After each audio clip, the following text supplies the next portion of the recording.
कहते हैं कि सुषमा जी भी कृष्ण भक्त थी और कृष्ण को बांसुरी सबसे प्रिय थी, इसलिए यही नाम आपको दे दिया गया। ये वो हैं जो सूर्यास्त करके सूर्योदय करके युद्ध जितवा दें, तो मेरे पाले में तो कृष्ण है। मैं सुषमा स्वराज द नेता की बेटी नहीं हूँ, मैं Sushma Swaraj the most amazing mother की बेटी हूँ। क्या आपको लगता है कि जेल से प्रशासन चल सकता है? अगर माननीय मुख्यमंत्री अरविंद केजरीवाल जी नैतिकता के आधार पर नहीं देना चाहते रेजिग्नेशन खुद, तो उन्होंने मनीष सिसोदिया जी से क्यों रेजिग्नेशन लिया? उन्होंने सत्येंद्र जैन जी से क्यों रेजिग्नेशन लिया? तो मंगलसूत्र तक क्यों पहुंच गई भारतीय जनता पार्टी? हिस्सेदारी न्याय क्या होता है? आप कहीं ना कहीं प्रवोक कर रहे हैं। जब रामलला के दर्शन करे, जो पहले दर्शन करे, तो क्या महसूस? अलौकिक दर्शन थे और झूठ नहीं बोलूंगी, माँ को बहुत याद करा उस दिन। माँ एक भविष्यवाणी करके गई है और वो मुझे सच होती दिखती है। क्या बांसुरी स्वराज भी कभी कभार परेशान हो जाती है, निराश हो जाती है? छुप छुप अश्रु बहाने वालों, मोती व्यर्थ लुटाने वालों, कुछ सपनों के खो जाने से जीवन नहीं मरा करता है।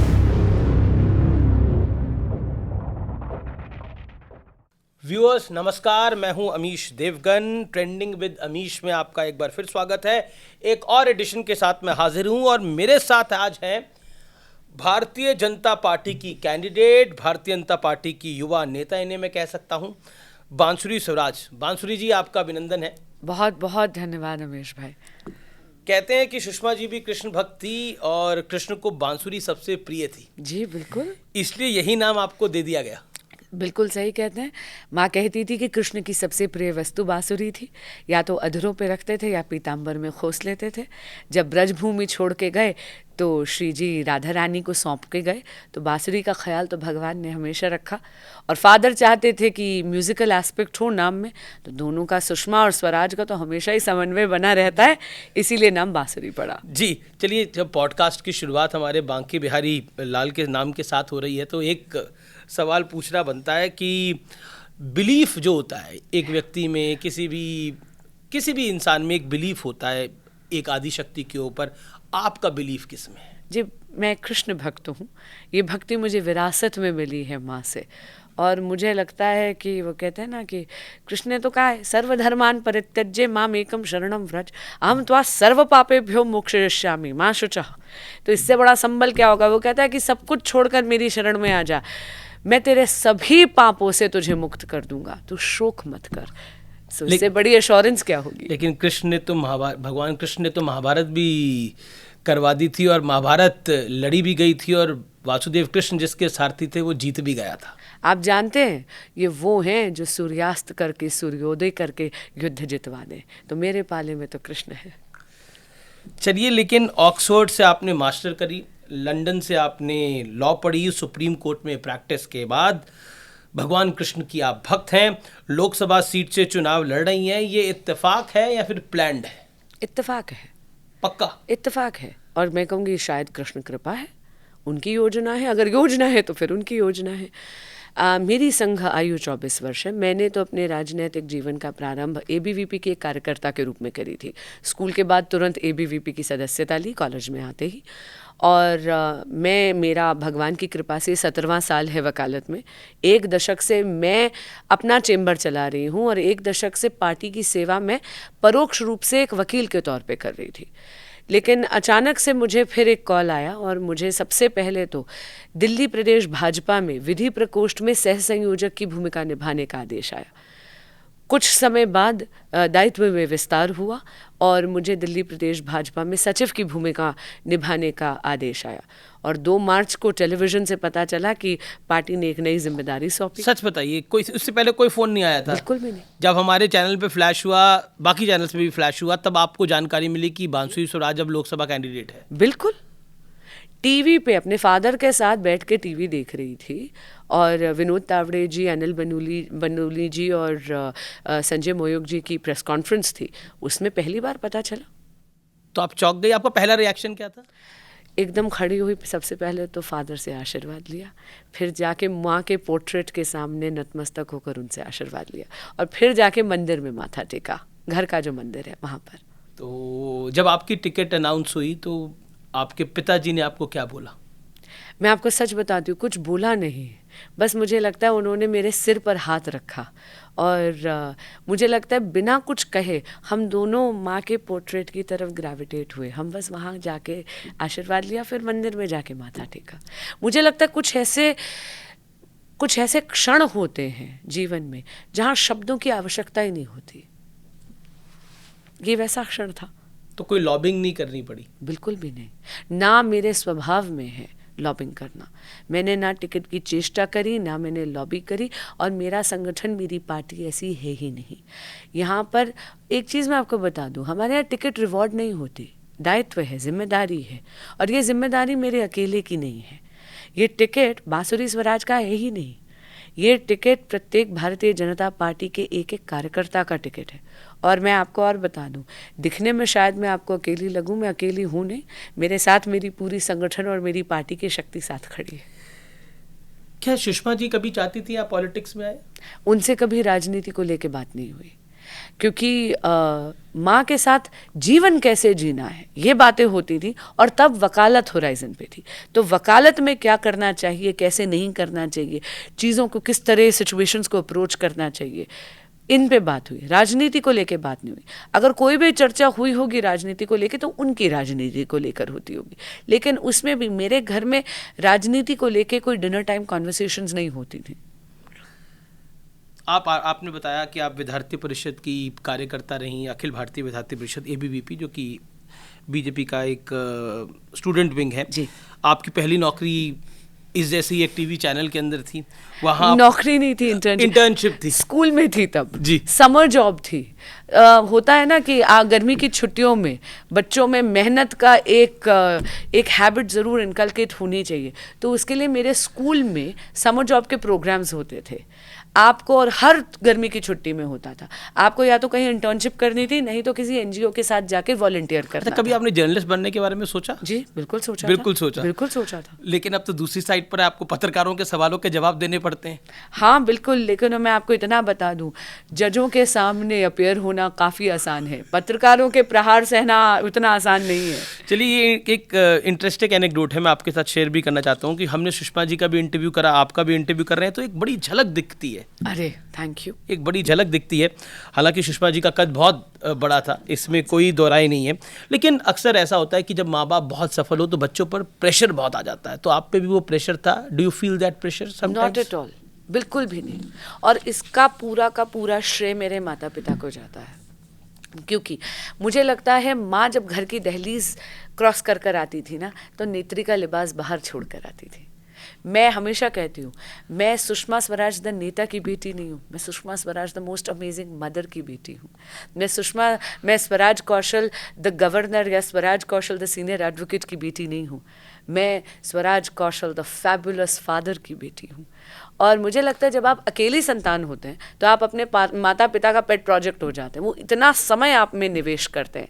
और मैं बहुत खुशनसीब हूँ, क्योंकि मैं दादी, दादा, नानी, नाना की तो डेथ हो गई थी मेरे जन्म से पहले, लेकिन ग्रैंड पेरेंट्स के हाथों से पली बड़ी बच्ची हूँ। मेरे माता पिता ने भी समय का बहुत निवेश करा है मुझ में, तो इसलिए तो कभी प्रेशर नहीं फील होता? क्योंकि आज की जनरेशन में हमने देखा है कि when parents are doing quite well, हमने मतलब बॉलीवुड की लाइफ में ऐसा देखा है, पॉलिटिशियंस की लाइफ में ऐसा देखा है, if your parents are successful, your mother father are successful, there is a pressure, तो don't you have never felt that? No, I've never felt that, and I must tell you one more thing.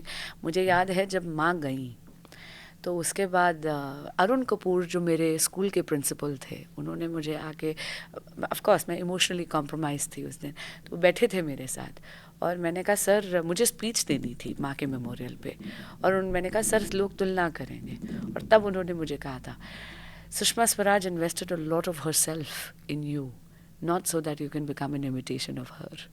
और वो बात को मैंने पल्ले गांठ मान लिया, क्योंकि मैं जानती हूँ माँ भी चाहती थी कि मैं अपना श्रेष्ठ अचीव करूँ, जीवन में ऐसे कर्म करूँ कि मेरा श्रेष्ठ उभरे। और मैं बहुत बहुत शुक्रगुजार हूँ कि दोनों माता पिता ने कभी भी किसी भी प्रकार की चॉइस थोपी नहीं। वकालत करना ये मेरा निर्णय था, विदेश जाना मेरा निर्णय था, अंग्रेज़ी लिटरेचर पढ़ना मेरा निर्णय था, बैरिस्ट्री करना मेरा निर्णय था, ऑक्सफोर्ड में अप्लाई करना मेरा निर्णय था।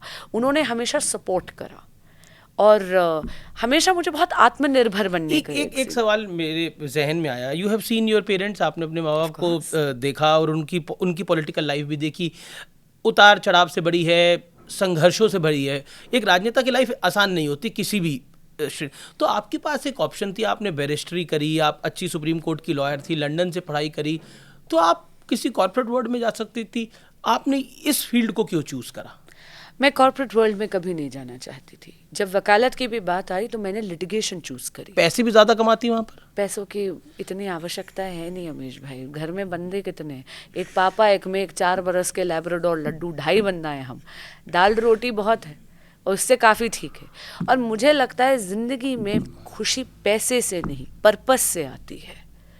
मैंने कहीं पढ़ा था और ये बात बिल्कुल सही है, that the path to happiness is actually purpose. आपकी ज़िंदगी में मकसद होना चाहिए, तब आप खुश होंगे। और मैं वो मकसद, मुझे वकालत ने बहुत अच्छा मकसद दिया था, खास करके लिटिगेशन में। मैं कभी भी कॉर्पोरेट लॉयर नहीं बनना चाहती थी, क्योंकि लिटिगेशन में क्या है, एक तो कोई भी दिन समान नहीं है, हर दिन एक नया अलग चैलेंज लेकर आता है। और दूसरा, लिटिगेशन में ना आप रोज़ किसी ना किसी की ज़िंदगी में एक नया असर, एक नया डिफरेंस बना सकते हैं। राजनीति में बस ये है कि जो अच्छाई आप एक परिवार या एक व्यक्ति के लिए वकालत में करेंगे, राजनीति में आप उसको एम्पलीफाई कर सकते हैं। आपको वो इंस्ट्रूमेंट्स मिल जाते हैं कि आप ज़्यादा लोगों में कर सकते हैं। तो ज़िंदगी का मकसद है पर्पस ढूंढना। सुषमा जी ना सिर्फ एक कुशल पॉलिटिशियन थी, बल्कि हिंदी, इंग्लिश, संस्कृति की विद्वान भी थी। और आपने भी 5 साल की उम्र में शिव तांडव स्तोत्रम जो है उसको कंठस्थ कर लिया था, जो मैंने पढ़ा और आपके बारे में सुना जी। तो ये वाली साइड, आपकी स्पिरिचुअल साइड, ये तो माँ से ही आई होगी। बिल्कुल बिल्कुल। मेरे व्यक्तित्व को, केवल स्पिरिचुअल साइड ने, मेरे व्यक्तित्व को एक शिल्पकार की तरह माँ ने गढ़ा है। मुझे लगता है ये सारे बच्चों के लिए सच है कि हम सब अपने माता पिता के संस्कारों का सार होते हैं, लेकिन माँ की बहुत अहम भूमिका होती है, क्योंकि जीवन में सबसे पहली गुरु वो होती है। और माँ ने मैं ना एक्स्ट्रा करिकुलर एक्टिविटीज़ में बहुत ज़्यादा थी स्कूल में, चाहे वो कविता गायन प्रतियोगिता हो, चाहे वो श्लोक गायन प्रतियोगिता हो, चाहे वो अंग्रेज़ी में पोएट्री रेसिटेशन, चाहे ड्रामेटिक्स हो, एक एक चीज़ में बैठा के चीज़ें याद करवाना। She would run lines with me. अगर मान लीजिए इंटर स्कूल कॉम्पिटिशन है और आप वसंत वैली स्कूल से पढ़ी हुई, अगर वहाँ आप जा रहे हो तो भाई वसंत वैली टीम का बेस्ट उभरे, उसके लिए she would sit and read lines with me. तो ये, और रही बात स्पिरिचुअल साइड की, पूरा का पूरा श्रेय माँ को जाता है। जब सुषमा जी का देहांत हुआ, बहुत शॉकिंग बात थी हम सबके लिए भी, और क्या आपको लगता है स्पिरिचुअल साइड ने आपको मदद करी उसको हील करने में? हाँ हाँ बिल्कुल। और झूठ नहीं बोलूँगी, 3 महीने तक पूजा बंद कर दी थी। बहुत नाराज़ थी कृष्ण से, बहुत ज़्यादा नाराज़ थी, लेकिन अब शुक्रगुजार हूँ कि कहीं ना कहीं देखिए भगवान जो है वो ब्लेम भी ओट लेते हैं। आपको कोई व्यक्ति चाहिए जिसको आप जिम्मेदार ठहरा सकें, तो कृष्ण बोल रहे कि ठीक है, ये भी मुझे ब्लेम कर लो। लेकिन मैंने अब वजह ढूंढनी बंद कर दी है। निराशा तब काफ़ी, निराशा की बात नहीं है, आप गुस्सा होते हो, आप गुस्सा, क्योंकि आपको हमेशा लगता है, ये केवल माता पिता के लिए नहीं, आपका जो परिजन है ना, आपको लगता है कि जितना समय आपको मिला वो कम था, आप हमेशा और समय चाहते हो। लेकिन मुझे वजह मिल गई है और मैंने वजह ढूंढनी बंद करी है। वजह ये हो गई है कि कृष्ण चुरा कर ले गए, बस। माखन चोर है, चुरा के ले गए। जब हम ये सवाल पूछ रहा हूँ तो मुझे भी बहुत इमोशनल फील हो रहा है जब मैं ये सवाल पूछ रहा हूँ आपकी माता जी के बारे में, सुषमा जी के बारे में, क्योंकि उनको मैंने भी दिन रात कवर करा। एक सफल नेता नहीं थी, एक बेहतरीन इंसान थी जिन्होंने शायद बहुत प्रिंसिपल्ड लाइफ अपनी जी है, इसमें कोई दोहराए नहीं है। और चाहे सत्ता पक्ष के लोग हों, चाहे विपक्ष के नेता हों, सब उनको पार्लियामेंट में सुनते थे, संसद में सुनते थे, संसद के बाहर सुनते थे। मुझे तो 2004 का इंसिडेंट याद आता है जब बीजेपी अपना चुनाव शायद हार गई थी और सुषमा जी की एक प्रेस कॉन्फ्रेंस हो रही थी। तब सुषमा जी ने कुछ बातें कांग्रेस के लिए बोली थी और मुझे तो अभिषेक मनु सिंघवी और कपिल सिब्बल ने जिक्र किया था कि सुषमा जी ने बोला है तो ज़रूर कुछ होगा। सो उनका कद ऐसा था, उनका स्टेचर ऐसा था, तो ईश्वर उनको जहाँ रखे खुश रखे, शांत रखे। आपसे एक बात ज़रूर साझा करना चाहूँगी। 6 अगस्त 2019 जिस दिन कृष्ण उनको चुरा के ले गए हैं, ये सांत्वना मुझे भी मिली और मैं जानती हूँ कि उनके जाने की खलिश बहुत लोगों के, कई अभी भी लोग मुझे मिलते हैं जिनको उनके जाने की खलिश ऐसा लगता है जैसे उनके परिवार का कोई खोया है। इसलिए आपके माध्यम से ये जग जाहिर करना चाहूँगी, मेरी माँ बहुत खुश गई हैं, मेरी माँ बहुत संतुष्ट गई हैं और ये बात मुझे बहुत सांत्वना देती है। जी चलिए, जब आपकी ये टिकट अनाउंसमेंट हुई उसके बाद प्रधानमंत्री मोदी से, अमित शाह, जेपी नड्डा से किसी से बात हुई आपकी? जी, मैंने जाके राष्ट्रीय अध्यक्ष जी से आशीर्वाद लिया। बाकी तो देखिए शीर्ष नेतृत्व बहुत ज़्यादा व्यस्त है जी, इसलिए पहले अपना काम करूँगी। एक बार ये नई दिल्ली संसदीय क्षेत्र में ये जो जंग में उतरी हूँ ये फतेह कर कर उसके बाद जाऊँगी। चलिए थोड़ी राजनीति की बात कर लेते हैं। बीजेपी अक्सर परिवारवाद का आरोप लगाती है ऑपोजिशन पर, लेकिन सोमनाथ भारती जो आपके विरोध में हैं वो कह रहे हैं कि मैं बीजेपी के परिवारवाद से लड़ रहा हूँ और हम जनतावादी हैं। देखिए, जहाँ तक सोमनाथ जी की बात है, बाबा सोमनाथ का आशीर्वाद तो नरेंद्र मोदी जी के सिर पर है, सामने कोई भी सोमनाथ खड़े हो जाए फर्क नहीं पड़ेगा। और रही बात परिवारवाद की, तो मैं आपको बता देती हूँ, क्योंकि मेरी माँ जनप्रतिनिधि थी और राजनीति में थी, इसका अर्थ ये नहीं है कि राजनीति मेरे लिए निषेध है। मुझे भी उतना ही मौका मिलना चाहिए जितना कि कोई और कार्यकर्ता जिसके माता पिता जनप्रतिनिधि नहीं थे। मुझे भी स्ट्रगल का मौका मिलना चाहिए, संघर्ष का मौका मिलना चाहिए और जनता जनार्दन के समक्ष जाकर अपना काम दिखाने का मौका मिलना चाहिए, जो पार्टी ने दिया है। परिवारवाद तब जरूर आता है जब आप आते ही नंबर 1 के दावेदार बन जाते हैं। पार्टी के मुखिया आप ही बनेंगे क्योंकि आप एक परिवार से आते हैं। आप सीएम आप ही बनेंगे क्योंकि आप एक परिवार से आते हैं। प्राइम मिनिस्टरशिप के दावेदार आपके यहाँ और कोई बन ही नहीं सकता, क्यों? क्योंकि आप एक पर्टिकुलर परिवार से आते हैं। वो है परिवारवाद की परिभाषा। और ये जवाब हमारे यशस्वी प्रधानमंत्री श्री नरेंद्र मोदी जी ने पार्लियामेंट और सार्वजनिक मंचों से भी दिया है। जी, तो एक पॉलिटिकल लड़ाई है ये, लेकिन बीजेपी कह रही है कि दिल्ली में भ्रष्टाचार वर्सेस कट्टर ईमानदार वाली लड़ाई है और अरविंद केजरीवाल अपने आप को कट्टर ईमानदार कहते हैं। आरोप है कि हार के डर से अरविंद केजरीवाल और उनकी पूरी पार्टी को टारगेट किया जा रहा है। और आप वकील भी हैं, इसलिए मैं आपसे सवाल पूछ रहा हूँ। ईडी के केसेस इसलिए हैं क्योंकि अरविंद केजरीवाल को बीजेपी हरा नहीं पा रही दिल्ली के अंदर, खासतौर पर विधानसभा के अंदर। जी, सरासर असत्य है ये बात। पहले हम बात करते हैं माननीय मुख्यमंत्री अरविंद केजरीवाल जी की। जहाँ तक उनकी अरेस्ट की बात है, आप भी जानते हैं कि पहला समन उन्हें 2 नवंबर 2023 को आया। तब तो लोकसभा के कहीं चुनाव आसपास भी नहीं थे, लेकिन उन्होंने अजीब अजीब से बहाने बने उस समन को निरादर करने के लिए। उन्होंने कहा मैं तो 10 दिन की वर्कशॉप के लिए जा रहा हूँ भाई, विपासना के लिए। उन्होंने बहुत उद्दंडता से 9 समन्स का निरादर करा और उन्होंने विवश कर दिया कि जांच एजेंसियां आकर उनको कस्टोडियल इंटेरोगेशन के लिए लेके जाएं। वकील के तौर पे बोल रही हूँ, पीएमएलए लॉ में सेक्शन 50 सबसेक्शन 3 के तहत ये अनिवार्य है लॉ में कि अगर आप पर समन भेजा जाए तो आपको जाकर उस समन का आदर करना है, पेश होना अनिवार्य है, वरना आप सेक्शन 174 ऑफ द आईपीसी के तहत एक नया ऑफेंस अपने खिलाफ क्रिएट कर देते हैं। रही बात उनके इन केसेस की, देखिए मैं जानती हूँ आम आदमी पार्टी का विश्वास भाजपा पर नहीं है, पर इस देश की कचहरियों पे तो है। हमारी जुडिशरी तो इंडिपेंडेंट है ना। हाल ही लेकिन में ईडी इंडिपेंडेंट है? आपको बिल्कुल। ईडी के आप पे भी आरोप लगा कि आप ईडी की लॉयर हैं। नहीं, वो गलत है। मैं ईडी के लॉयर संजय सिंह जी के केस में नहीं थी, वो गलती से नाम आया था। खुद ईडी ने जाकर एप्लीकेशन लगाकर मेंशन कर कर मेरा नाम उस ऑर्डर से हटवाया है।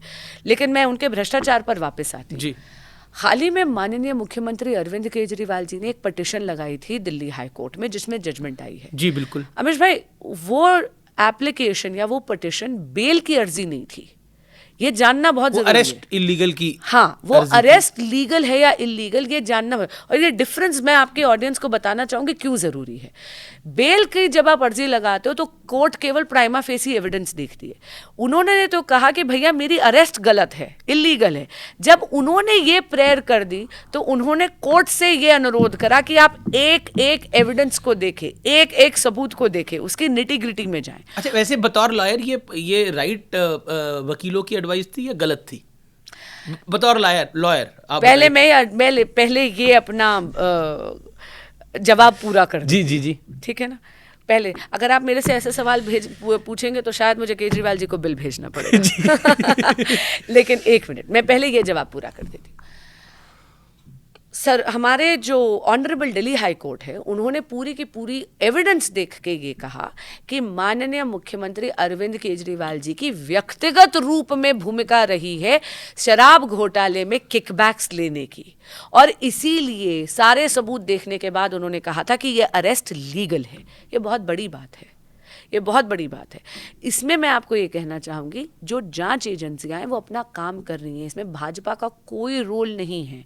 मनीष सिसोदिया जी की बेल 8 बार रिजेक्ट हुई है। सुप्रीम कोर्ट में उनकी बेल रिजेक्शन के बाद रिव्यू पिटिशन भी डिसमिस हुई, क्यूरेटिव पिटिशन भी डिसमिस हुई, और जजेस ने कहा है, कोर्ट ने कहा है कि 100 करोड़ रुपए के किकबैक्स आम आदमी पार्टी के लीडर्स ने लिए हैं शराब घोटाले में, और वो सारा का सारा पैसा आम आदमी पार्टी की गतिविधियों के लिए इस्तेमाल हुआ है। इसीलिए मैं बहुत विनम्रता से कहूंगी कि ये झूठे आरोप हैं। ये भ्रष्टाचार जो करा है उन्होंने, उस दुष्कर्म का नतीजा है कि आज आम आदमी पार्टी के लीडर्स जेल में हैं। इसकी भाजपा से कोई लेना देना नहीं है। भाजपा के साथ कोई लेना देना नहीं है, लेकिन वो तो दिन रात प्रधानमंत्री नरेंद्र मोदी को, अमित शाह को, बीजेपी को कोसते रहते हैं आम आदमी पार्टी वाले कि मोदी ने अंदर डलवा दिया है, मोदी हमें परेशान कर रहे हैं। अब तो वो कह रहे हैं, उनकी धर्मपत्नी ने बोला कि अरविंद केजरीवाल को मरवाना चाहते हैं। आप बिल भेज रही थी, इंसुलिन तो कोई दे नहीं रहा उनको जेल में। देखिए, जहाँ तक उनके इंसुलिन की बात है, उनकी सेहत की बात है, पहले तो मैं उनसे ये विनम्र निवेदन करूंगी कि अरविंद केजरीवाल जी, आप जानबूझ के अपने स्वास्थ्य के साथ खिलवाड़ ना करें। ईश्वर आपको दीर्घायु करे, ईश्वर आपको बहुत अच्छा स्वास्थ्य दे। और रही बात इंसुलिन की, मैं जानती हूँ कि डॉक्टर्स अपना काम कर रहे हैं, इस पर मैं कोई टिप्पणी इसलिए नहीं दूंगी क्योंकि ये जेल के डॉक्टर्स और उनके अधिकार क्षेत्र में होते हैं। लेकिन देखिए, मेरा कोई व्यक्तिगत बैर नहीं है और ना भाजपा का व्यक्तिगत बैर है, इसलिए ये कहना, इस तरह के आरोप भाजपा पे लगाना शायद ये ठीक नहीं है। पर उनकी वाइफ ने बोला कि मर्डर करवाना चाहते हैं ये बीजेपी। देखिए, उनकी पत्नी है, उनकी वेदना मैं समझ सकती हूँ। ये नहीं, आतिशी ने भी प्रेस कॉन्फ्रेंस करी। ये आम आदमी पार्टी की पुरानी आदत है, लेकिन तथ्य इससे दूर हैं। जहाँ तक उनके स्वास्थ्य की बात है, मैंने कहा ना, ईश्वर उन्हें दीर्घायु करे, उनको बहुत अच्छा स्वास्थ्य दे। लेकिन इतना ज़रूर कहूँगी कि माननीय मुख्यमंत्री अरविंद केजरीवाल जी को जानबूझ के अपने शुगर लेवल्स और अपने स्वास्थ्य के साथ इस तरह खिलवाड़ नहीं करना चाहिए। और रही बात जांच एजेंसियों की और वो जो दोषारोपण कर रहे हैं हम पर, देखिए वो तो विपक्ष, उनका काम है दोषारोपण करना। नहीं, पर इसके पीछे एक कारण है कि बीजेपी दिल्ली का विधानसभा चुनाव अरसे से नहीं जीत पाई है। 1998 में जो सत्ता से बाहर हुई उसके बाद कभी सत्ता में नहीं आ पाई। एमसीडी का चुनाव भी हार गई भारतीय जनता पार्टी। तो क्या अरविंद केजरीवाल को पॉलिटिकली समाप्त करने के लिए सब कुछ किया जा रहा है? ये एक सवाल पब्लिक के मन में भी है। बिल्कुल भी नहीं, और मैं इनको आंकड़ों के साथ सपोर्ट करती हूँ। हाल ही में विधानसभा चुनाव हुए थे, दिल्ली में नहीं लेकिन पूरे के पूरे कई राज्यों में विधानसभा चुनाव हुए थे। आम आदमी पार्टी ने 200 सीटों पे अपने उम्मीदवार उतारे थे। एक भी सीट पर आम आदमी पार्टी अपना खाता तक नहीं खोल पाई। यहाँ तक कि अगर आप वोट परसेंटेजेस देखें तो भारत की जनता ने नोटा को ज़्यादा प्रेफर करा आम आदमी पार्टी के उम्मीदवार को के बजाय। मैं आपको बता रही हूँ, भारतीय जनता पार्टी नकारात्मक राजनीति नहीं करती। हमारे पास कोई रीज़न ही नहीं है इनसे भयभीत होने का। हम जो वोट मांग रहे हैं वो मोदी जी के काम और हमारा जो 1 दशक का रिपोर्ट कार्ड है मोदी सरकार का, उस पर मांग रहे हैं। हमारा इनसे कोई बैर नहीं है। ये यदि आज जेल में हैं तो इसलिए हैं क्योंकि इन्होंने, अरविंद केजरीवाल जी ने अपने 100 करोड़ के किकबैक के चक्कर में दिल्ली की जनता का 2002 करोड़ से ज़्यादा रुपए का घाटा करा। एक आप अभी राजनीति में आई हैं, क्या आपको लगता है कि क्योंकि आप इलेक्टोरल पॉलिटिक्स में आ रही हैं अब, क्या आपको लगता है कि जेल से प्रशासन चल सकता है, जेल से कोई मुख्यमंत्री ऑपरेट कर सकता है? क्योंकि इस देश ने जे जयललिता को देखा, उन्होंने इस्तीफा दिया, हाल ही में हेमंत सोरेन ने इस्तीफा दिया, उससे पहले लालू यादव ने इस्तीफा दिया। हम जैसे ये पहला मौका है, शायद मुझे नहीं ध्यान में आता इफ़ आई एम करेक्ट, और मुझे लगता है कि यही सच है कि कोई मुख्यमंत्री जेल से शासन चला रहा है। माननीय मुख्यमंत्री अरविंद केजरीवाल जी सत्ता के मोह में मदमस्त होके जो सीएम की कुर्सी को जकड़े हुए हैं, इससे दिल्ली की जनता का अहित हो रहा है। देखिए, जब भी आप सीएम की ओथ लेते हैं तो आप गोपनीयता की भी ओथ लेते हैं साथ में, है ना, वो भी शपथ लेते हैं। नॉर्मल कोर्स में प्रेजेंट अथॉरिटीज़ के पास ये अधिकार नहीं है कि वो सीएम के दफ्तर में या सीएम जिन कागज़ों को देख रहे हैं उन पे उनकी निगाह भी जाए। लेकिन जब वो जेल से सरकार चला रहे हैं तो ऑब्वियसली प्रेजेंट अथॉरिटीज़ के देखे बिना कोई कागज़ तो आर पार हो ही नहीं सकता। लेकिन मैं ये भी पूछना चाहूँगी बड़ी विनम्रता से, क्या आम आदमी पार्टी में प्रतिभा का अकाल है? क्या इनके 60 विधायकों में से एक भी इतना योग्य नहीं है कि वो सीएम की ड्यूटी डिस्चार्ज कर सकें? उनकी धर्मपत्नी तो सीएम आजकल काफ़ी बयानबाजी कर रही है, और एक बीजेपी ही इसका माहौल बना रही है कि सुनीता केजरीवाल अगली मुख्यमंत्री होंगी। बीजेपी कोई माहौल नहीं बना रही। और देखिए, माननीय श्रीमती केजरीवाल पॉलिटिकल व्यक्ति नहीं है, मैं उन पे कोई व्यक्तिगत टिप्पणी नहीं करूँगी। लेकिन अब तो रैली कर रही हैं, उन्होंने रांची में रैली करी, दिल्ली में रैली करी, जिसमें सोनिया जी के साथ वो बैठी थी। ये आम आदमी पार्टी के अधिकार क्षेत्र में है कि वो किसको स्टार कैंपेनर बनाना चाहते हैं। लेकिन इतना मैं आपको ज़रूर बताऊंगी, अगर माननीय मुख्यमंत्री अरविंद केजरीवाल जी नैतिकता के आधार पर नहीं देना चाहते रेजिग्नेशन खुद, तो उन्होंने मनीष सिसोदिया जी से क्यों रेजिग्नेशन लिया? उन्होंने सत्येंद्र जैन जी से क्यों रेजिग्नेशन लिया? वो हमेशा के दोहरे मापदंड क्यों रखते हैं? सवाल पूछा आम आदमी पार्टी के, मैंने सौरभ भारद्वाज से का मैं इंटरव्यू कर रहा था, मैंने सवाल पूछा, उन्होंने बोला कि आम आदमी पार्टी के कई नेताओं ने इसको बोला है कि देखिए, मनीष सिसोदिया के पास मंत्रालय था, सत्येंद्र जैन के पास मंत्रालय था, अरविंद केजरीवाल जी के पास कोई मंत्रालय नहीं है। ये उनका जवाब है। तो क्या सौरभ भारद्वाज जी इतनी योग्यता नहीं रखते क्या सीएम बनने की? क्या आतिशी जी योग्यता नहीं रखती क्या सीएम बनने की? संजय सिंह जी योग्यता नहीं रखते क्या सीएम बनने की? 60 विधायकों में से एक भी योग्य विधायक नहीं है।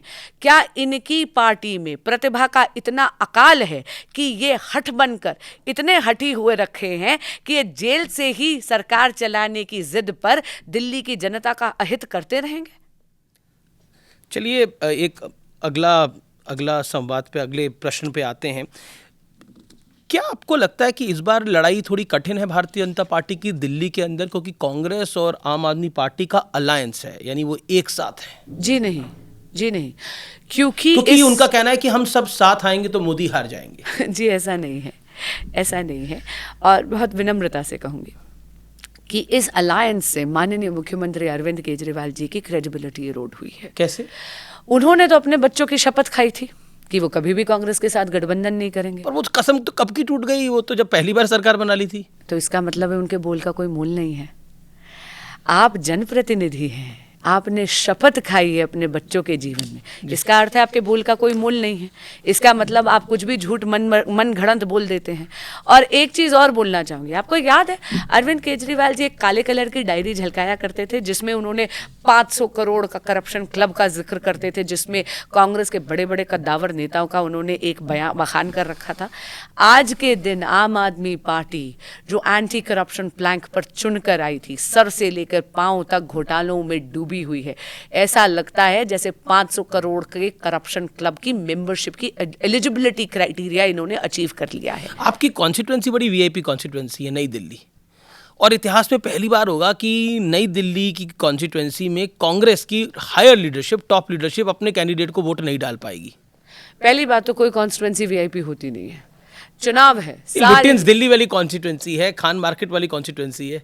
नहीं, अगर खान मार्केट को बुरा लगता है इस बात से तो मैं माफ़ी चाहूँगी, लेकिन कोई कॉन्स्टिट्यूएंसी हाई प्रोफाइल या वीआईपी कॉन्स्टिट्यूएंसी नहीं है। सारे के सारी कॉन्स्टिट्यूएंसी बराबर की महत्वपूर्ण है। सारे के सारे मतदाता देवतुल्य हैं। और मैं आपको सच बता रही हूँ, मैं तो गोल्फ लिंक्स भी जा रही हूँ और गायत्री कॉलोनी भी जा रही हूँ। मैं हर दरवाज़ा खटखटा रही हूँ।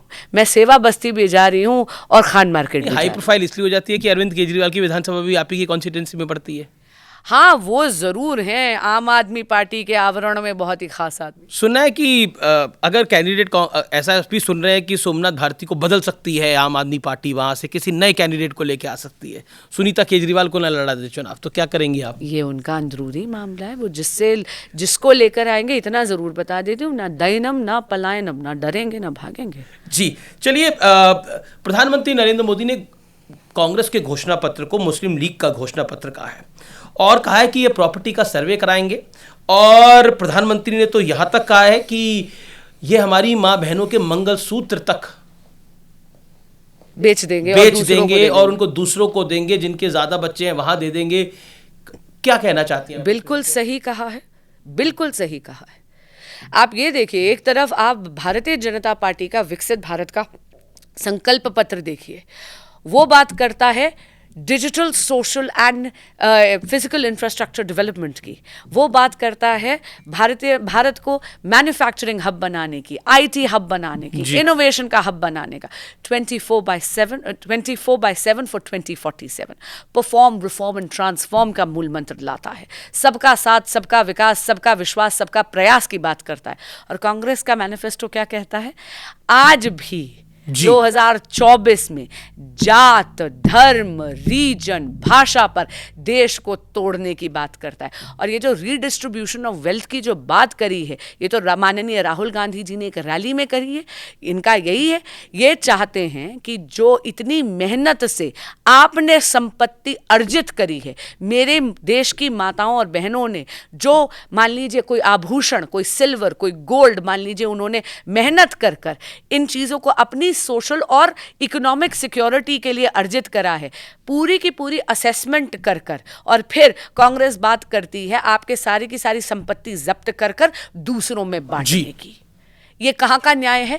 यानी हम बात करते हैं समानता की, और ये इक्वालिटी की आड़ में ये बात कर रहे हैं आपका सब कुछ अर्जित कर कर दूसरों को दे देने की, असमानता की। पर यही होता है जब आप वेस्टर्न विचारधारा के रिसर्चर्स ले आते हो ना अपने आप को एडवाइस करने के लिए, ये बहुत ही वामपंथी सोच है, वामपंथी सोच है, बहुत ही वामपंथी सोच है। लेकिन कांग्रेस कह रही है कि प्रधानमंत्री हिंदू मुसलमान कर रहे हैं, क्योंकि पहले राउंड में बीजेपी हार रही है चुनाव, इसलिए ये अपने आखिरी दाव पर आ गए हैं, जिसके अंदर वो कह रहे हैं कि हमने तो किसी माताओं बहनों के मंगलसूत्र की बात नहीं करी, तो मंगलसूत्र तक क्यों पहुंच गई भारतीय जनता पार्टी? खुद माननीय मनमोहन सिंह जी जो हमारे फॉर्मर प्राइम मिनिस्टर हैं, उन्होंने कहा था कि भारत के एसेट्स पे, भारत की इकोनॉमिक प्रोग्रेस पे सबसे पहला अधिकार एक पर्टिकुलर समुदाय का है। 2006 में बोला था, उन्होंने कहा था, उन्होंने ही कहा था, उन्हीं के दल के लीडर थे, उन्हीं के चुने हुए प्राइम मिनिस्टर थे। आज Rahul Gandhi ji redistribution of wealth की बात कर रहे हैं खड़े होकर, और आप भी जानते हैं इनका आप मैनिफेस्टो उठाकर देख लीजिए, हिस्सेदारी न्याय क्या होता है? हिस्सेदारी न्याय क्या होता है? जो व्यक्ति, आप सोशल जस्टिस की बात करते हैं, आप इकोनॉमिक जस्टिस की बात करते हैं, समझ में, हिस्सेदारी न्याय क्या होता है? आप कहीं ना कहीं प्रवोक कर रहे हैं ना, असमानता क्यों लाने के लिए एक जुमला चला रहे हैं हिस्सेदारी न्याय। ये क्या है? और कुछ नहीं है, पूरे के पूरे इस चुनाव को डिरेल करने की बात है। भारतीय जनता पार्टी कर रही है विकसित भारत की बात, भारतीय जनता पार्टी बात करती है मोदी की गारंटी की बात, मोदी जी की गारंटी जो सारी गारंटी पूरी होने की बात गारंटी है। एक बात इसमें मैं कहना चाहूंगी अमीश भाई, जब राम मंदिर का, मोदी की गारंटी तो है, राहुल की गारंटी को आपको लगता है कि कोई वजन नहीं है? राहुल जी की कोई गारंटी नहीं होती है, राहुल जी के चुनावी जुमले होते हैं, राहुल जी की केवल स्टेटमेंट्स होती हैं। लेकिन इतना मैं आपको कहूंगी, ये जो इन्होंने हिंदू मुस्लिम का आरोप लगाया है, जब राम मंदिर का निर्माण हुआ और रामलला की प्राण प्रतिष्ठा हुई, राम मंदिर के परिसर से हमारे यशस्वी प्रधानमंत्री श्री नरेंद्र मोदी जी ने क्या कहा? देव से देश, राम से राष्ट्र चेतना तक, राम सबके हैं। तो भारतीय जनता पार्टी सबका साथ सबका विकास सबको साथ लेकर चल रही है। जब हम प्रधानमंत्री जनधन योजना होती है तो ये नहीं देखा जाता आप किस समुदाय के आते हैं, जब उज्ज्वला कनेक्शन बढ़ते हैं तो ये नहीं देखा जाता कि वो माता बहन किस समुदाय से आती हैं, जब ट्रिपल तलाक हटता है तो उसमें आप उस आज तो ये हिंदू मुस्लिम की बात करें तो वहां पर हमारी मुस्लिम बहनों के हित की बात होती है। यूसीसी की जब बात आती है तो हम यूसीसी सबके लिए समानता लेकर आ रहे हैं। एक ये 400 सीटों का नैरेटिव है, ये क्यों बना रही है भारतीय जनता पार्टी? का संविधान बदलना चाहती है भारतीय जनता पार्टी? कोई नैरेटिव नहीं है, संकल्प है। अब की बार 400 पार। संविधान बदलने के लिए? बिल्कुल भी नहीं। संविधान क्यों बदलना है? एक लक्ष्य है, अपने आप को सुधारने का लक्ष्य है। पिछली बार 303 आई थी, इस बार हम भाजपा 370 का टारगेट रखेंगे। एनडीए जो पूरा घटक दल है वो 400 लेकर आएगा। देखिए लेकिन कहीं ये इंडिया शाइनिंग मूवमेंट तो नहीं हो जाएगा? 2004 में आप तो छोटी रही होंगी, हमने उसको कवर कराया कि अचानक लग रहा था बीजेपी चुनाव जीतेगी, लेकिन 2004 में हार गई थी। आपने घर में अपने माहौल भी देखा होगा, तब जो जिस तरह से बीजेपी चुनाव हारी थी, चंद सीटें पीछे रह गई थी कांग्रेस से। लेकिन कहीं इंडिया शाइनिंग मूवमेंट तो नहीं है ये? आप आइए कैंपेन ट्रेल पर मेरे साथ और देखिए जनता जनार्दन का क्या अगाध विश्वास है, न केवल मोदी जी की गारंटी पर, लेकिन उनके विकसित भारत के स्वप्न को, जिसको वो हकीकत में बुनना उन्होंने शुरू कर दिया है। इससे पहले क्या होता था, आप किसी गवर्नमेंट दफ्तर में चले जाइए, फाइल एक टेबल से दूसरी टेबल से तीसरी टेबल का सफर तय करती थी। पहली बार विकसित भारत संकल्प यात्रा में मोदी की गारंटी की गाड़ी आपके द्वारे आती है। आपको आधार चाहिए, काउंटर वहीं है। पीएम स्वनिधि चाहिए, काउंटर वहीं है। आपको पीएम उज्ज्वला योजना चाहिए, काउंटर यहीं है। गुड गवर्नेंस के साथ साथ accessibility to that good governance is being given by प्रधानमंत्री मोदी। और इसीलिए कह रही हूं, आप आके तो देखिए मोदी जी की जन कल्याणकारी योजनाओं का असर, उनकी लोकप्रियता का असर क्या आशीर्वाद बनकर हम सब पर बरस रहा है। लेकिन 2004 मूवमेंट आपको नहीं दिखाई देती? कुछ याद है आपको 2004 के बारे में, जब बीजेपी की हार हुई थी? जी मैं बहुत छोटी थी, इसलिए बहुत ज़्यादा याद नहीं है। हाँ, पढ़ा तो मैंने भी उसके बारे में, लेकिन आप देख लीजिएगा, हम ओवर कॉन्फिडेंस से नहीं बोल रहे रमेश भाई, हम आत्मविश्वास से बोल रहे हैं। डिफरेंस है जी। चलिए, आपने राम की बात करी तो मुझे 11 जून 1996 में सुषमा जी ने लोकसभा में एक भाषण दिया था और उसमें कहा था कि जब 28 मई 1996 को अटल बिहारी वाजपेयी ने पद से इस्तीफा दिया था कि राम राज्य की नींव उसी दिन पड़ गई है, राम मंदिर अब बन गया है। तो उस दिन आप भी थी, मैं भी था वहाँ पर। तो क्या आपको मन में जब वो देखा, जब रामलला के दर्शन करे, जो पहले दर्शन करे, तो क्या महसूस हुआ? अलौकिक दर्शन थे। और झूठ नहीं बोलूँगी, माँ को बहुत याद करा उस दिन, क्योंकि कहीं ना कहीं ये मुझे लगता है उनका भी स्वप्न था जो मोदी जी ने पूर्ण करा।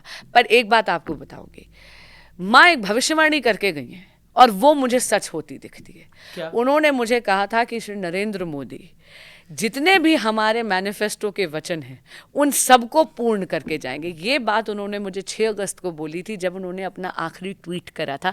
धारा 370 हटी थी उस दिन। बहुत खुश थी मैं, घर जल्दी पहुंच गई थी। 1.5 घंटा माँ और हम लोगों ने डिनर साथ करा था और खूब गप्पे मारी थी। तो उसमें वो मुझे कह रही थी, और आपको याद होगा वो ट्वीट, उनकी वो खुशी उस ट्वीट में भी झलक रही थी। उन्होंने प्रेडिक्ट करा था कि जो हमारे यहाँ पर लिखा है मैनिफेस्टो में, नरेंद्र मोदी एक एक वचन पूरा करेंगे। और उनकी ये भविष्यवाणी सत्य है। आप आज देख लीजिएगा, नरेंद्र मोदी वचन पूर्ति की पराकाष्ठा हैं। He is the epitome of promise fulfilment. बहुत आप बीजेपी के जो 3 कोर इश्यूज थे, पहला था धारा 370, दूसरा राम मंदिर, तीसरा है uniform civil code. Uniform civil code Uttarakhand में तो आ ही गया है। तो क्या आपको लगता है कि इस टर्म में बीजेपी को अपना उस प्रॉमिस को फुलफिल करेगी? हम पूरी कोशिश करेंगे, हमने अपने संकल्प पत्र में लिखा है। और देखिए, यूसीसी जो है, यूनिफॉर्म सिविल कोड, इसको बहुत संकीर्ण मानसिकता से नहीं देखना चाहिए। ये किसी समुदाय के खिलाफ नहीं है, ना इसको इतनी संकीर्ण उसमें देखिए कि आप कितनी शादियां कर सकते हैं। इससे हमारे जीवन के 5 पहलू हैं जो इफेक्ट होते हैं: अडॉप्शन, मैरिज, डिवोर्स, इनहेरिटेंस और गार्डियनशिप। ये 5 में आप ये देखिए, जो उत्तराखंड का जो लेजिस्लेशन आया उसका उदाहरण देती हूँ। शादी से तो रिलेटेड ही नहीं है, उदाहरण जो मैं दे रही हूँ। अगर बच्चा पैदा होता है, बायोलॉजिकली पैदा हो, रिप्रोडक्टिव असिस्टेंट से पैदा हो, सौतेला बच्चा हो, अडॉप्टेड बच्चा हो, या फिर सरोगेसी से पैदा हो, शादी के बंधन से पैदा हो, या फिर लव चाइल्ड हो, सब बच्चों को जायज़ माना जाएगा, सब बच्चों को समान इनहेरिटेंस के अधिकार दिए जाएंगे। ये तो पूरे समाज में एक सोशल जस्टिस लाने की और समानता लाने की मुहिम है। जी, आखिरी सवाल है मेरा ये आपसे कि क्या बांसुरी स्वराज भी कभी कभार परेशान हो जाती हैं, निराश हो जाती हैं? इंसान हूँ, इसलिए ये तो नहीं कहूँगी कि मन कभी दुखी नहीं होता, लेकिन तो दुखी होती हैं तो किसे याद करती हैं? कृष्ण को। मेरे ऊपर भगवान का हाथ है, मेरे पास संबल भगवान कृष्ण का है। जब पार्थ सारथी वो है, रथ के सारथी वो है, तो ठीक है, जो भी मुसीबत हो या परेशानी उनके चरणों में रख देती हूँ और कहती हूँ तुम देख लो अब। जी, लेकिन आज का यूथ जो है, मैं उसके बारे में बात कर रहा हूँ, वो और फर्स्ट टाइम वोटर भी है, वो कभी कभार निराश हो जाता है और उसे लगता है कि क्या मतलब है, वाई वी आर हेयर, हमारा जीवन किसके लिए है। और बहुत से मन पे विचार, छोटी छोटी चीज़ें होती हैं उनका, किसी के साथ ब्रेकअप हो जाए तो परेशान हो जाता है, लाइफ में कोई चीज़ चाहिए हो वो नहीं मिले, छोटी छोटी चीज़ें तब परेशान हो जाता है। तो उसको आप क्या मैसेज देना चाहती हैं? सबसे पहली बात, यूथ कोई आज की इजाद नहीं है, यूथ हमेशा था। बिल्कुल है ना। हमारे मम्मी पापा भी यूथ ही थे जी। हमारे दादा दादी भी कभी यूथ ही थे, और यूथ का अधीर होना बहुत स्वाभाविक है, ये उम्र सहज बात है जी। बहुत ही उम्र सहज बात है। लेकिन इतना ज़रूर कहूँगी, जीवन में मकसद ढूंढिए, let your life have a purpose, और इतनी जल्दी हताश निराश मत होइए। मैं आपको सच बताऊं, जीवन का तो अर्थ ही संघर्ष है। यहाँ आए हैं तो संघर्ष तो करना ही पड़ेगा, संघर्ष से भागना नहीं है और निराश नहीं होना। मुझे याद है माँ का एक इंटरव्यू था, पुरानी क्लिप है, ये कविता उन्होंने भी मुझे सुनाई थी, 2 पंक्तियाँ बोलना चाहूँ। बिल्कुल बिल्कुल। छुप छुप अश्रु बहाने वालों, मोती व्यर्थ लुटाने वालों, कुछ सपनों के खो जाने से जीवन नहीं मरा करता है। बहुत बहुत सुंदर, बहुत बहुत शुक्रिया। लेकिन फर्स्ट टाइम वोटर क्यों नरेंद्र मोदी को चुने? फर्स्ट टाइम वोटर इसलिए चूज करें हमारे यशस्वी प्रधानमंत्री श्री नरेंद्र मोदी जी को, क्योंकि his core values are perform, reform and transform. इस देश को अगर आप संकल्प पत्र देखेंगे तो आपको लगेगा इतनी फ्यूचरिस्टिक अप्रोच है।